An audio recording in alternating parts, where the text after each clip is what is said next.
Class 10th का chapter 2 की बात करेंगे, पॉलिनोमियल। तो पॉलिनोमियल में हम सबसे पहले देखते हैं कि पॉलिनोमियल हमारा 3 पार्ट में डिवाइड होता है। First monomial, binomial, trinomial.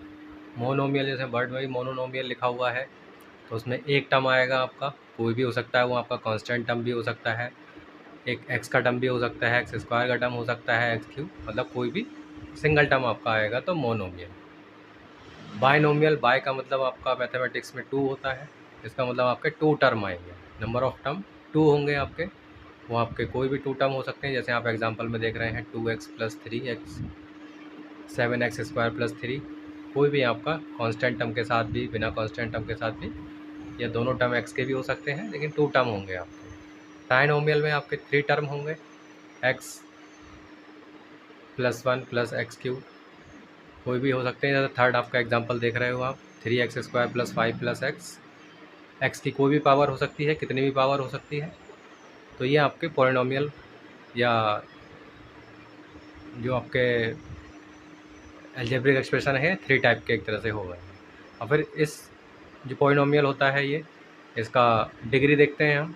Degree तो डिपेंड करती है हमारे सभी टर्म की, हम इंडिविजुअल कैलकुलेट करते हैं, और जो हाईएस्ट डिग्री होती है उसको हम पॉलिनोमियल की डिग्री एक्सप्लेन कर देते हैं। जैसे फर्स्ट आप एग्जांपल में देख रहे हैं 3x² + 1, तो इसमें जो फर्स्ट टर्म है 3x², तो x² का पावर 2 है, दैट मीन्स यहाँ पे 2 डिग्री है इस फर्स्ट टर्म की। तो टोटल ओवरऑल पॉलिनोमियल की डिग्री 2 हो गई है, और किसी कांस्टेंट टर्म की जो डिग्री होती है वो 0 होती है।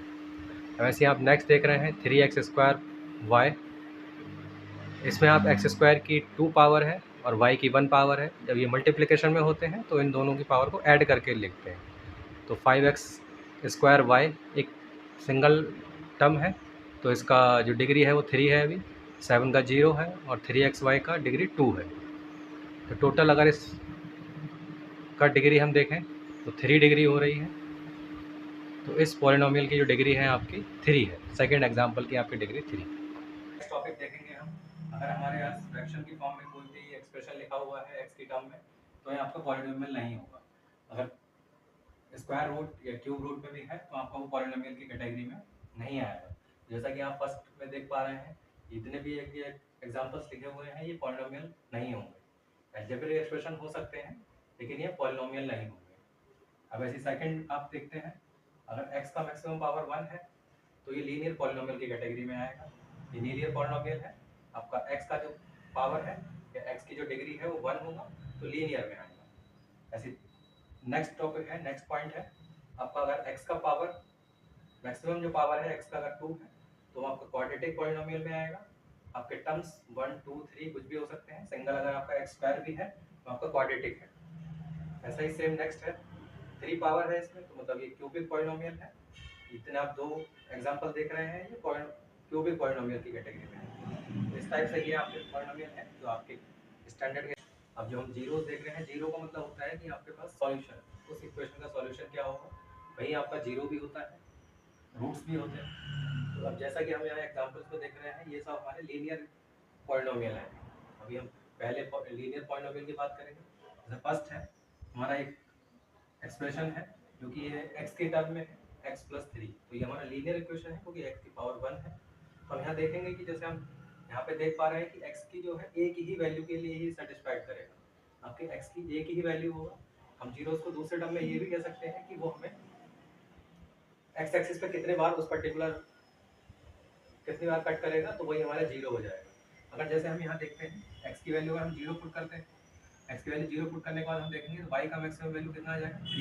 तो इसका मतलब ये है कि मैक्सिमम वैल्यू y का 3 यहाँ पे होगा।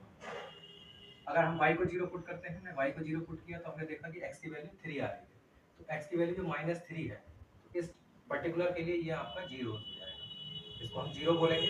ये जीरो है इस पर्टिकुलर इक्वेशन के लिए, फर्स्ट के लिए। ऐसे हम सेकंड देख रहे हैं y = x, एक y फंक्शन है जो कि x की टर्म में है, तो ये भी हमारा लीनियर इक्वेशन है क्योंकि x का 1 पावर है। तो हम देखेंगे x को अगर हमने जीरो पुट किया तो y जीरो आ रहा है, तो इसका मतलब यहाँ पे जो भी इसके ओरिजिन पे है यही इसके जीरोस हो जाएंगे। तो सेम अगर नेक्स्ट एक और इक्वेशन देखेंगे हम y = x - 1। अब हमने क्या देखा कि ये भी हमारे पास लीनियर इक्वेशन है, हम फर्स्ट क्या करते हैं, पहले x को 0 पुट करते हैं। हमने x को 0 पुट किया तो y की वैल्यू -1 आ गई, यानी हमारे जो फंक्शन का वैल्यू है वो -1 हो सकता है। अब हम क्या करते हैं, y को 0 पुट करने की कोशिश करते हैं। जब y को 0 पुट किया हमने, कि हमारा तभी वैल्यू आएगा, y को हमने 0 पुट किया तो x की वैल्यू हमारा 1 आ रहा है, तो इसका मतलब ये हमारा यहाँ पे ये जो y equal to x equal to जो 1 आ रहा है यही हमारा 0 हो जाएगा। ये क्वाड्रेटिक इक्वेशन के जीरोस हैं। जैसे फर्स्ट आप देख रहे हैं क्वाड्रेटिक इक्वेशन x² - 4 है, सेम जीरोस का मतलब ये आपका सॉल्यूशन होता है। ये आपको उस पर्टिकुलर एक्सप्रेशन का जो ग्राफ है कितने टाइम x एक्सिस को कट करेगा। जैसे यहाँ पे देख रहे हैं आप x की वैल्यू 0 पुट करेंगे, तो x की वैल्यू 0 पुट करने पे हमारे जो फंक्शन है उसकी वैल्यू जो है -4 आ रही है, तो वैल्यू -4। हमने y फंक्शन को 0 हमने किया तो x की वैल्यू हमारे पास 2 आ रही है। अब 2 आ रही है इसका मतलब ये 2 होने चाहिए, सेम वैल्यू आ रही है इसका मतलब 2 और -2, तो ये दो हमारे पास जीरोस आ गए। एग्जैक्टली अगर हमारे पास क्वाड्रेटिक इक्वेशन है तो एग्जैक्टली 2 जीरोस होंगे। मे भी हो सकता है उसको कैलकुलेट ना कर पाए, इमेजिनरी हो, लेकिन हमारे हर क्वाड्रेटिक इक्वेशन के 2 जीरोस होंगे, ये कंपलसरी है। एक इमेजिनरी भी हो सकता है, दोनों भी इमेजिनरी हो सकते हैं, ठीक है, दोनों रियल भी हो सकते हैं। अब जैसे सेकंड इक्वेशन देख रहे हैं, सेकंड इक्वेशन में लिखा हुआ है हमारा ax + bx + c के फॉर्म में, तो आप देख रहे हैं कि ये भी हमारा वो एक्सप्रेशन होगा जब हमने x को है 0 पुट किया, x को 0 पुट करने के बाद हमारा जो फंक्शन है वो 4 आ रहा है। अब जरूरी नहीं है कि यहाँ पे अगर सपोज हमारा यहाँ पे 6 लिखा हुआ है तो हमारा ये फंक्शन 6 इंडिकेट करेगा, क्योंकि टोटल ओवरऑल जो ये x के टर्म है वो 0 हो गए हैं, तो ये 6 आ गए। कुछ भी हो सकता है जो भी हमारा, अब सपोज हम इस टर्म को 0 करेंगे, तो जब इस टर्म को 0 करते हैं तो हमारे पास x की वैल्यू 2 आती है, 2 टर्म वैल्यू आएंगी तो हमारे पास -1 और -4 हो जाएगा, क्योंकि वो 4 के लिए एग्जैक्ट था तो हम इसीलिए ये 4 ही रहने देंगे इसको।